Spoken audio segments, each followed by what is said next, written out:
नमस्कार मित्रों, जयतु संस्कृतम जयतु भारतम। आज हम शुरू करेंगे हमारी जो क्रेश कोर्स की जो श्रृंखला चल रही थी उसके अंदर हम आज विश्वदेव सूक्त का अध्ययन करेंगे। अब विश्वदेव सूक्त के अंदर कौन कौन से कैसे कैसे मंत्र लिए गए हैं, विश्वदेवा जो सूक्त हैं वो कौन से मंडल का कौन सा सूक्त है, इन सभी के अंदर बारे में हम देखेंगे। तो शुरू करते हैं विश्वदेवा सूक्त। विश्वदेवा सूक्त है जो ऋग्वेद के 8वें मंडल के 58 नंबर सूक्त है। इसे वैश्वदेव या सर्वदेव सूक्त भी बोला जाता है। इसके जो देवता है विश्वदेवा है, छंद है जो त्रिष्टुप है, मंत्रों की संख्या 3 है, ऋषि है जो काण्व मेद्य है इसके। उसके बाद में आगे हम देखते हैं, ये सामान्य जो जानकारी है आपको ध्यान में रखना है। उसके बाद में हम इनके बारे में जो कुछ विशेष चीज़ें हैं वो देखते हैं। विश्वदेवा जो यज्ञ समूह के देवता है। इस सूक्त में एकेश्वरवाद, ये जो सूक्त है ये एकेश्वरवाद की ओर ध्यान हमारा आकर्षित करता है। एकेश्वरवाद से संबंधित कौन सा सूक्त है, तो ये विश्वदेवा सूक्त एकेश्वरवाद से संबंधित है। उसके बाद में ये जो सूक्ति है इसकी बहुत महत्वपूर्ण सूक्ति है। का स्वितत्व यजमान से संवित, उस विषय में यजमान का ज्ञान भला कैसे सुखप्रद होता है, अर्थात असीम सुख को प्रदान करने वाला होता है।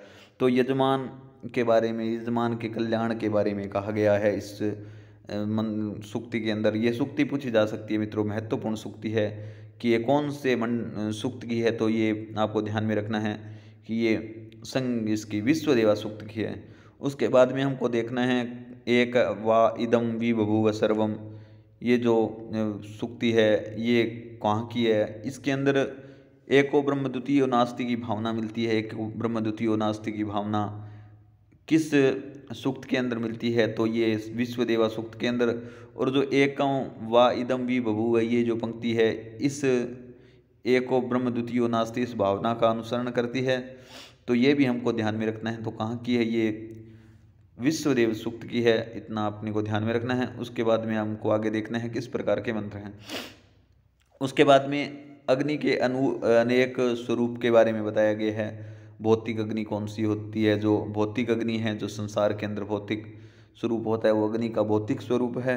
उसके बाद में सूर्य की अग्नि है, सूर्य की अग्नि कौन सी है उसको सूर्य बोलते हैं। जल की अग्नि को बड़वानल बोलते हैं, पेट की अग्नि को जठराग्नि बोलते हैं, वन में लगने वाली अग्नि को दावानल कहते हैं। यज्ञ की अग्नि होती है वो दक्षिण आवाहनीय या ग्रहपत्य जो अग्नि होती है वो यज्ञ की अग्नि होती है। और यज्ञ अग्नि की कितनी सुविधा जिब्बाएँ होती है, तो अग्नि की 7 जिब्बाएँ होती है। और सूर्य कितने हैं, सूर्य 12 प्रकार के सूर्य बताए गए हैं। क्योंकि यहाँ पे एकेश्वरवाद के एको ब्रह्म एको सूर्यो वावि बभूव, एक ही सूर्य है, इस प्रकार के मंत्रों में उल्लेख मिलता है। सूर्य 12 है परंतु एक होते हुए भी 12 है। जैसे मेष का सूर्य है, विश्व का सूर्य है, 12 राशियों का 12 प्रकार का सूर्य होता है। उषा कितनी है, तो उषा यहाँ पे 2 प्रकार की होती बताई गई है। सामान्य जो विद्वान होते हैं वो एक प्रकार की मानते हैं, कुछ जगह तर्क वितर्क की जो भाषा चलती है उसके अंदर 2 प्रकार की मानते हैं उषा को। वैसे उषा एक ही प्रकार की होती है, प्रातःकाल की जो होती है रोशनी या उषा, उसी को उषा मानते हैं। कुछ विद्वान लोग सूर्यास्त की जो उषा होती है उसको भी यही मानते हैं, दूसरी उषा मानते हैं। सूर्य उदय और सूर्यास्त की इस प्रकार से 2 उषाएँ बताई गई है। उसके बाद में इस सूक्त के अंदर जो महत्वपूर्ण मंत्र हैं वो मित्रों ये मंत्र हैं, यहाँ से प्रश्न बनेगा। ज्योतिषमंतम केतुमंतम त्रिचक्रम सुखम रतम सुदम भूरिवारम, कि जो ज्योतिष मंत्र मतलब प्रकाश युक्त जो है, केतु मंत्र पताका से युक्त है, उस जो रथ है, जो परमात्मा रूपी जो रथ है उसके 3 पहिए हैं, सुख देने वाला है, ठीक है, इत्यादि बताया गया है कि कैसा रथ है, उसके 3 पहिए हैं, उसके ऊपर पताका यानी ध्वजा लगी हुई है, प्रकाश से युक्त है, ये अर्थ है। और ये जो रथ शब्द है मित्रों, रथम शब्द है, ये बहुत महत्वपूर्ण है। यहाँ पे जो रथम शब्द दिया गया है वो परमात्मा के बारे में दिया गया है या विश्वदेवा के बारे में दिया गया है। तो ये आपको ध्यान में रखना है, यहाँ से यही प्रश्न बनता है। ये इस सूक्त के अंदर जो जो प्रश्न बनते हैं वो मैंने आपको बता दिए, ये सभी प्रश्न आप ध्यानपूर्वक देखिएगा। उसके बाद में हम शुरू करते हैं अब संज्ञान सूक्त को। संज्ञान सूक्त के अंदर कैसे कैसे प्रश्न बनते हैं। संज्ञान सूक्त 10वें मंडल का 191 नंबर सूक्त है। ये इसको अग्नि सूक्त या ज्ञान सूक्त के नाम से भी जाना जाता है। संज्ञान सूक्त के अंदर मित्रों 4 मंत्र हैं। 4 मंत्रों में पहला, दूसरा और चौथा जो मंत्र है उसके अंदर अनुष्टुप छंद है, और जो तीसरा मंत्र है उसके अंदर त्रिष्टुप छंद है। ये आपको ध्यान में रखना है। संज्ञान सूक्त के अंदर कुल मंत्रों की संख्या कितनी है, तो मंत्रों की संख्या 4 है, ये आपको ध्यान में रखना है। उसके बाद में संज्ञान सूक्त की इसी प्रकार चारों मंत्रों में 2 देवताएं हैं, 2 देवता है। जो प्रथम जो मंत्र है उसके अंदर अग्नि देवता है, द्वितीय, तृतीय और चतुर्थ जो मंत्र है उसके अंदर संज्ञान जो देवता हैं वो माने गए हैं। इस प्रकार से हम देखते हैं यह ऋग्वेद का अंतिम सूक्त है। ऋग्वेद का अंतिम सूक्त पूछा जाए तो संज्ञान सूक्त है, ऋग्वेद का प्रथम सूक्त पूछा जाए तो अग्नि सूक्त है। प्रथम और अंतिम अपने जिनके पाठ्यक्रम में प्रथम अग्नि सूक्त और ये अंतिम संज्ञान सूक्त लगता है, वो विशेष ध्यान देवें कि प्रथम सूक्त और अंतिम सूक्त के बारे में पूछा जा सकता है। यह ऋग्वेद का अंतिम सूक्त है, वह प्रथम सूक्त अग्नि है। ऋग्वेद का अंतिम सूक्त ये और प्रथम सूक्त अग्नि है। इसके जो ऋषि है संवरण हैं या अंगिरस बोलते हैं इनको, दूसरा नाम इनका।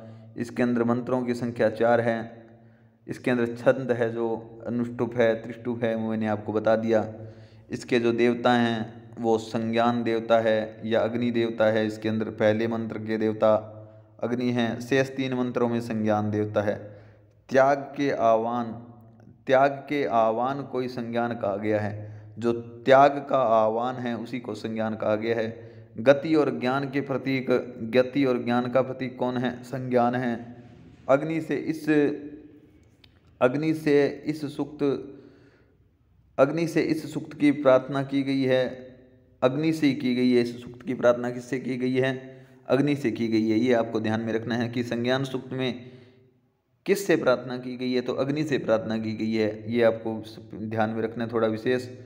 यह सूक्त जो सूक्त है वो एकता का प्रतीक है या राष्ट्रीय एकता का मान सकते हैं, सामान्य एकता का। एकेश्वराद का विश्व देवा सूक्त है और एकता या राष्ट्रीय एकता की जो भावना है वो संज्ञान सूक्त के अंदर आती है।